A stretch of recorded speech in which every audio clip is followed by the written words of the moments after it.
ടോപ്പിൻ്റെ ഒക്കെ ഷോൾഡർ എങ്ങനെ നല്ല ഫിനിഷിങ്ങിൽ സ്റ്റിച്ച് ചെയ്യാമെന്ന് നമുക്ക് നോക്കാം. ഞാൻ നേരത്തെ ഒരു മെത്തേഡ് ഞാൻ ചെയ്തിട്ടുണ്ടായിരുന്നു. അപ്പം അത് കണ്ടിട്ടില്ലെങ്കിൽ അതിൻ്റെ ലിങ്ക് ഞാൻ താഴ്ത്തു കൊടുത്തേക്കാം.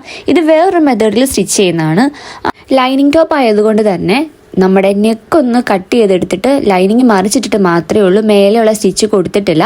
എന്നിട്ട് ഇതേപോലെ ഒന്ന് വെച്ച് കൊടുക്കുക. അതായത് ടോപ്പിൻ്റെ രണ്ടിൻ്റെ നല്ല സൈഡും നമ്മുടെ ലൈനിങ്ങിൻ്റെ പോർഷനും ഇപ്പുറത്തോട്ട് എടുത്തിട്ട് ഇതേപോലെ പിടിച്ചിട്ട് നമ്മൾ സ്റ്റിച്ച് ചെയ്ത് കൊടുക്കുക.